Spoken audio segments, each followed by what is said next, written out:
Hello, my name is Bill Forte, and welcome to Building Department 101.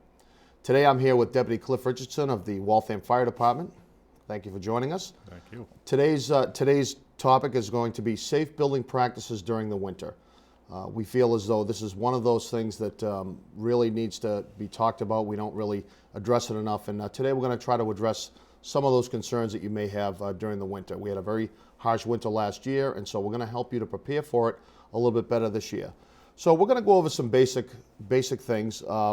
Use of extension cords and supplemental heating appliances, inspection of smoke detectors and CO detectors, snow loads on roofs and ice dams and so forth, clear path of egress travel out of the building, clearing of snow from heating and exhaust vents will be one of the topics, fireplace safety, installation of wood and pellet stove and the required permits, and holiday tree safe lighting practices for lighting and wiring, and storage near furnaces and heating appliances, one of the problems that some people might have.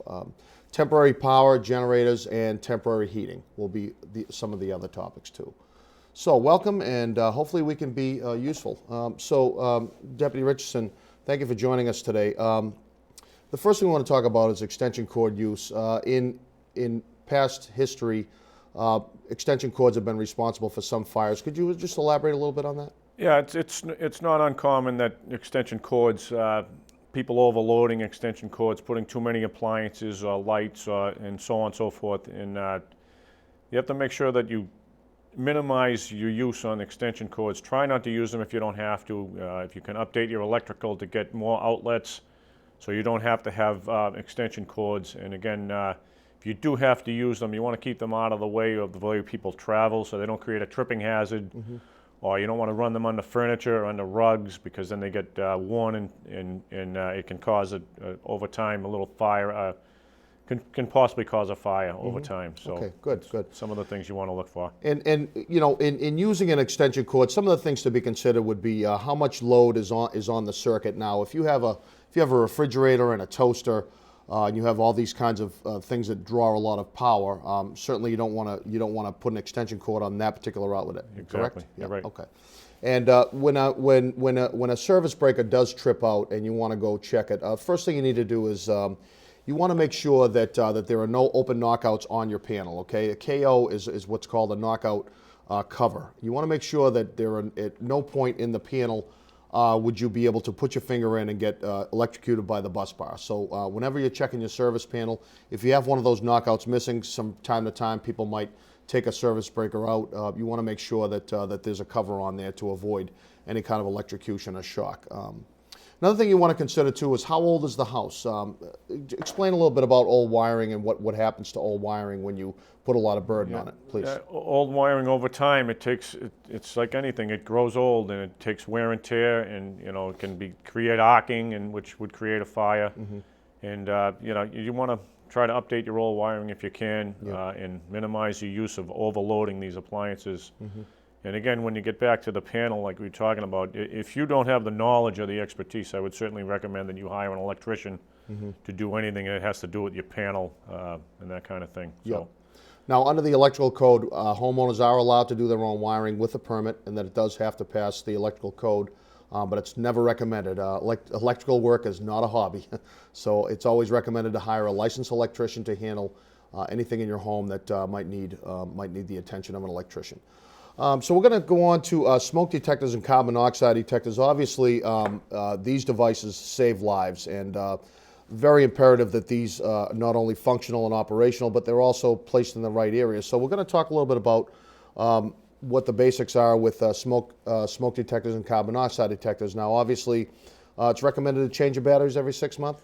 We recommend that, when you change your clocks, you change your batteries. It's a good practice to get into. It also guarantees that you have a nice fresh battery, and your detector is going to work as it's designed. Okay. And that also goes for the detectors that are hardwired. They do have a battery backup in them, so you want to make sure those batteries are changed as well. And of course, I was awoken by one this morning. My battery in my hardwired smoke detector system was, chirping at 3 a.m. this morning, and I had to get up and wake up the dog and It's not fun, but again, a necessity. If the power goes out and you do have an interconnected smoke detector system, the batteries are there. They're designed that during a power outage, those devices will still work. Again, vital to life safety. The location of smoke detectors and carbon monoxide detectors, if we could talk a little bit about that. Obviously, you want them in every single common hallway and on every level of the house. Where else would it be a good idea to have a smoke detector? As you said, every level of the house, and outside sleeping areas. The location also depends on the age of the home. Any home that's built to today's standards has them inside the bedroom. So even if you have an older home like that has battery operated only, we recommend that you put a battery operated smoke detector in the bedroom. So in case something happens in there and you have the door closed, you're going to get notified before it actually extends out into the hallway, and you won't sleep through whatever is going on in there. Yeah, sure. And carbon monoxide detectors as well. Those should be on every level in every common area. Am I correct? Every level, every outside every sleeping area, and at least one in every level of the home. Okay, good. Yeah. And again, carbon monoxide detectors especially save lives. They're early detection systems. They should never be altered. They should never be unplugged, and they should really never be moved once you've located them. Yeah. Very important in the winter, because in the winter a lot of times people have their homes and their windows closed up, so you're not getting as much fresh air as you would normally get, and your heating systems are working more often. People are burning wood, and so more chance of creating the gas, and you want to have that detection device available. Right. So oxygen is depleted during the wintertime. It's always a good idea to make sure that your carbon monoxide detectors are functional and that they're working properly, and especially where the building is always closed off. So something to consider. We're going to talk next about clearances from snow from exhaust vents and so forth. Clearance heights for venting because of snow amounts. It's recommended in the state of Massachusetts, I believe, the code. What they do is they do a determination as to what the average snowfall is and at certain times of the year. And I was told by my plumbing inspector that 26 inches is the minimum height of a vent or an exhaust vent or an intake. Again, it's a very good idea to make sure that at any given time these vents are always clear. A good idea to know where they are in your home, and good idea to clear them every single time. Natural gas furnaces versus oil burners. Deputy Richardson, if you could tell me a little bit about oil burners. They burn hotter. Am I correct on that? Yeah, I believe so. Yeah, they burn at a hotter temperature, and it's very important to keep your oil fill and oil vent clear too, so help out your oil guy. Okay. So they can come and fill it up for you without having to dig away all the snow. Right. Yeah, oil burn is a very common cause for carbon monoxide also. Right. Sometimes they blow back and set off some detectors, and we get called out for those kind of calls a lot. So normally oil burners are what's called power vented, and the vent that comes out is extremely hot. There's usually covers protecting them around them. You want to just check your home to make sure that every one of those areas, that you know where they are and that you can get to them and clear away the snow if there is a snowfall event, especially with last year's snowfall. I'm sure a lot of people are caught off guard. We want to make sure that that you can get to those vents and that you can clear them at any time. You always want to make sure that that the exhaust as well as the intake is always clear. You also, additionally, you want to have your oil heating equipment inspected annually. It's a good idea. I don't know that it's required, but I would say that it definitely is a good idea to have it serviced once a year. Given the fact oil versus natural gas, would you say, Deputy Richardson, that that it burns a lot richer and that there's a lot of buildup in your chimney flue and vent and so forth, and that it does require service normally so than gas? Yeah, it's very important to service those things and get those cleaned out and checked out once a year. Also, it makes the oil burn more efficiently, so you get more life out of it. It'll save you money in the long run. But if they're not working properly, it's more likely to create the gas, carbon monoxide, that can harm you in the future. So it just makes sense to have it done for your safety. Annual service on an oil burner is the norm, and most oil contractors do offer that, so it's always a good idea. Dry events and are a common source of fire. Am I correct on that? Yeah, we've had more than a few of those over the years. And tell me what happens with a dry event. Is it because the lint backs up to the heating element? It'll build, yeah, the lint will build up and get close to the heating element, and it heats up over time. It heats up, and it just keeps heating and heating and heating, and then finally it'll start smoldering, and eventually, if you don't have early detection, it could grow into a significant fire. So, Right. Okay. Good. So you always want to make sure that you clear out the vent pipe on a regular basis, and make sure that you pull the hose off the back of the dryer. Make sure that there is no lint building up in back there. Very common cause of fire. Wood burning stoves and fireplaces and pellet stoves seem to be more popular now that people are trying to economize and save money. The fireplaces and chimneys, oftentimes people try to install them on their own. We want to make sure that people understand how critical it is to install to properly install a pellet stove or a wood stove, fireplace or system, and we want to make sure that people know that these types of installations require building, plumbing, and electrical permits. It's usually something that's left up to a factory certified installer to make sure that the clearances. In fact, I had a homeowner call me today and wanted to know what the clearances were on a wood stove, and I told him that I honestly couldn't tell them without looking at the manufacturer's installations. These types of things are very serious, and you want to make sure that when you have a wood stove or pellet stove or even a fireplace insert installed, that it's done by the proper people that are trained correctly by the manufacturer. We want to make sure that you hire professionals to do that, and clearances and venting requirements are vital to life safety. Can you just go over that a little bit, Deputy Richardson? yeah, very important. Whatever that manufacturer knows his equipment better than almost anybody, and he recommends certain clearances for certain types of installations. If you're getting it too close to a combustible item, it could potentially catch fire and cause you some great harm. So. Sure. So when someone's exiting a pipe through a wall or through a roof, those clearance requirements basically are to allow for the fresh air to be able to take the smoke and the and all the emissions away.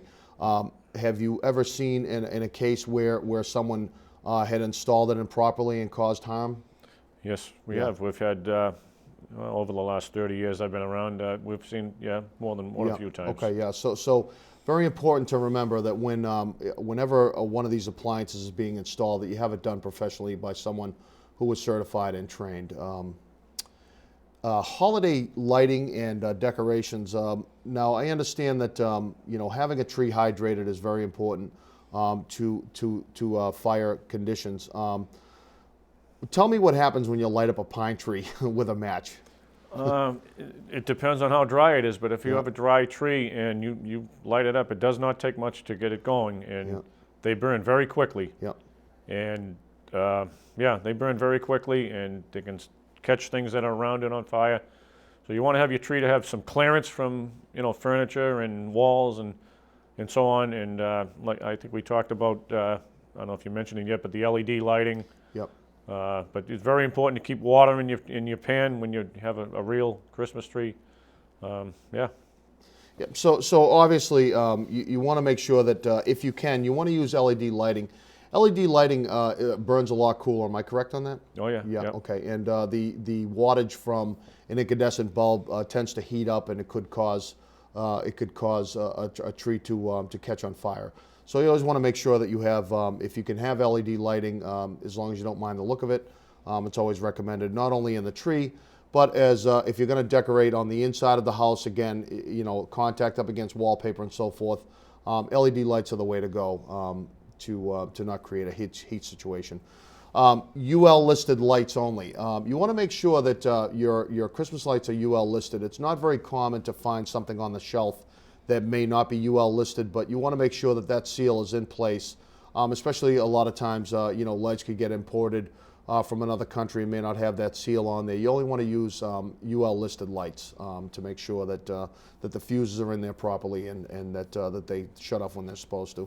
Yeah, when you buy products that have that listing, they've been tested and tested by a qualified company, and they. Yeah. So. Yep. The Consumer Product Safety Commission requires that the UL seal has been on every product that's sold in the United States, but occasionally a product might come by that's not certified. So you just want to make sure of that. And you want to make sure that the tree is placed in an area that will not obstruct the way out.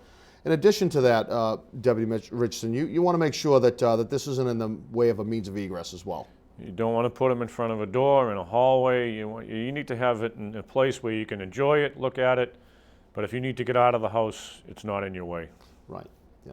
And not only that, but if there's going to be a fire in the house, chances are pretty good that it's going to be in the in the tree area, because that's usually the most flammable thing in your house during the holidays. So you just want to make sure that that it's nowhere near a door, because that's really the way you have to get out. And you want to make sure that you're not going to be impeded by flames or smoke. So. We're going to talk a little bit about temporary power, generators, and temporary heat. This is a common source of fatality a lot of times during the winter time.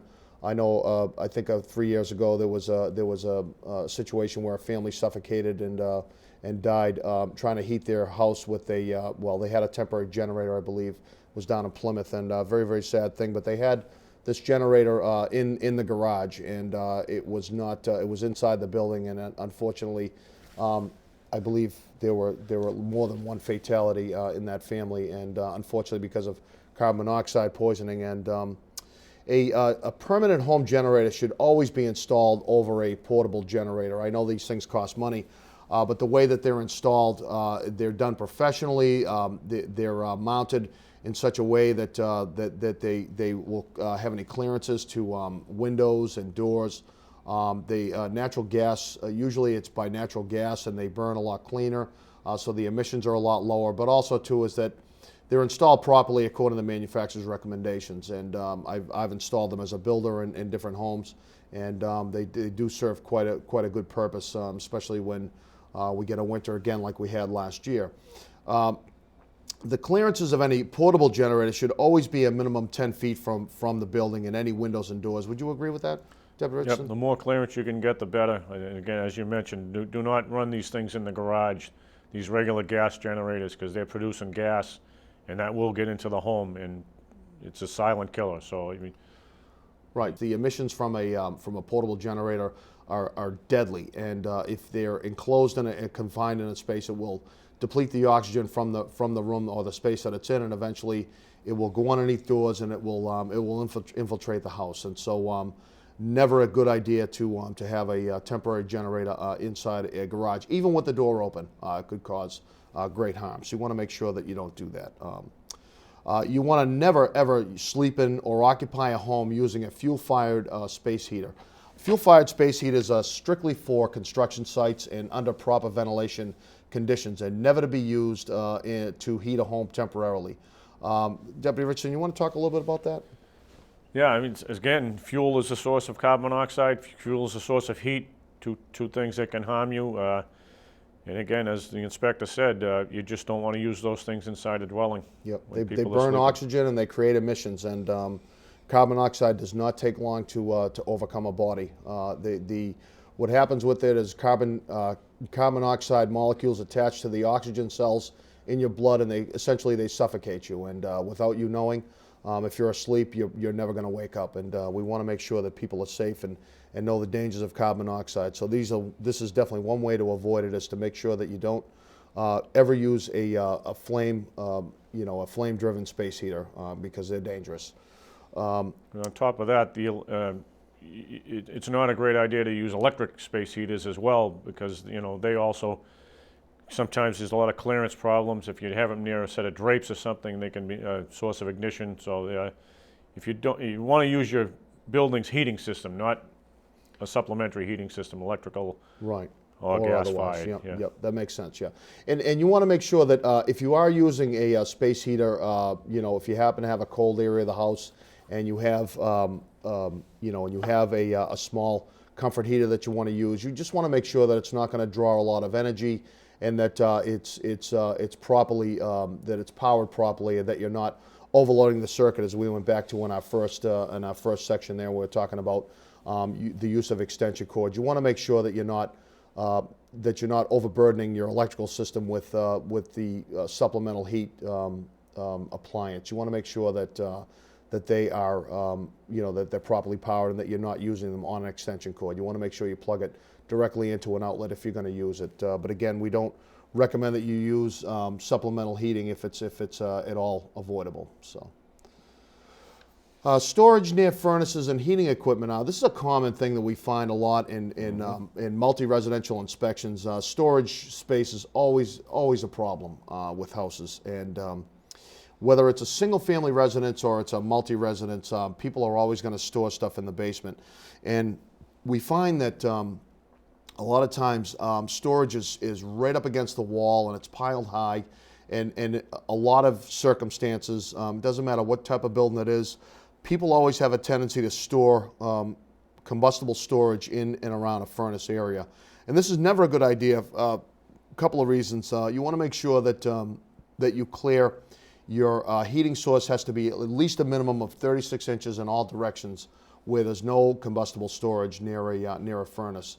And this makes it difficult not only to be able to shut off a piece of equipment during an emergency, but again, 9 times out of 10 when there's a fire in a home, a lot of times it's at the heating source. Dept. Richardson, can you tell me a little bit about the impediment that you might encounter during a house fire where the furnace is actually caught on fire? Exactly. As you said, you have the heat source, the furnace, you have the fuel, which is the combustible material, and you have the oxygen in the air. You have what you need to start a fire. Mm-hmm. And when the combustible materials are near the heat source, if they get too hot, and over time it happens. We've been to calls like that over the years. And again, you mentioned the access. If you have a problem with that furnace and you need to shut it off or you need to have somebody work on it, they need to be able to get to it. And same thing for your electrical panels, gas meters and water meters and that kind of thing. I may be jumping the gun a little bit on that, but yep. But the heat source, you do not, we recommend the 3 feet distance away from storage next to your furnace. So 3 feet minimum, not only for clearance around furnaces and heating equipment, that would also be your hot water heater and any other equipment that you might have, including your water meter.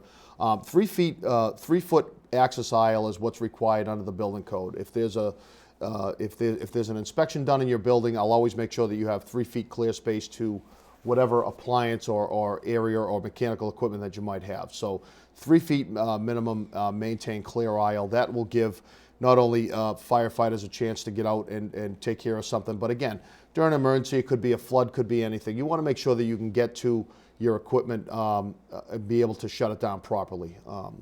So just something to consider whenever you're storing stuff in your basement. And it's even if you can't, the homeowner can't do it, when we arrive, we need to get to that equipment to shut it down. Exactly. In an emergency situation. So. Yeah.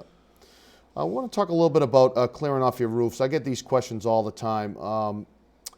You want to make sure that, first of all, if you're going to clear your own roof, if you're going to clear snow off your own roof, you want to make sure that you're physically capable and physically able. It's a very dangerous thing for a homeowner to clear off their roofs. Now, if you happen to be in construction or you happen to be handy and you're not afraid to, to tackle on some stuff, then certainly there are some steps you need to take. There's more on the Department of Public Safety website.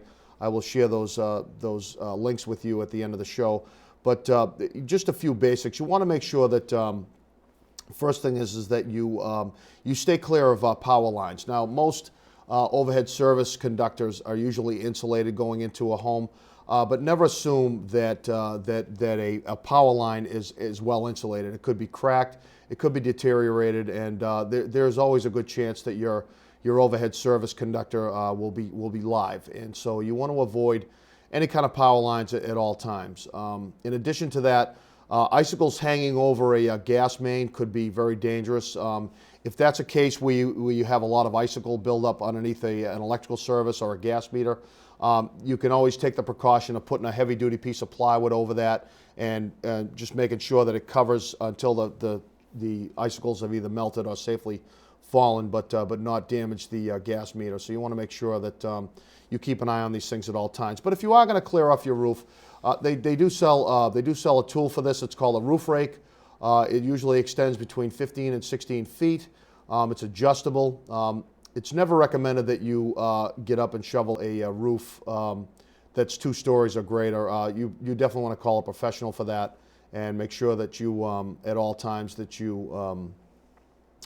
that you're, if you are working on the roof, that you're safe and that you feel comfortable up there. Again, you want to wear a hard hat. You want to wear eye protection if you are doing that kind of work.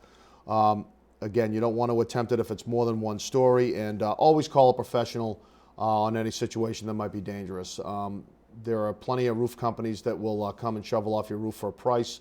You also want to make sure that your roofer is insured for that kind of work, because not all of them are. So, in saying that, just some final thoughts. We want to make sure that that you're well informed. If you go to the Department of Public Safety, which is mass.gov, there are certain links to different things that you may have questions about.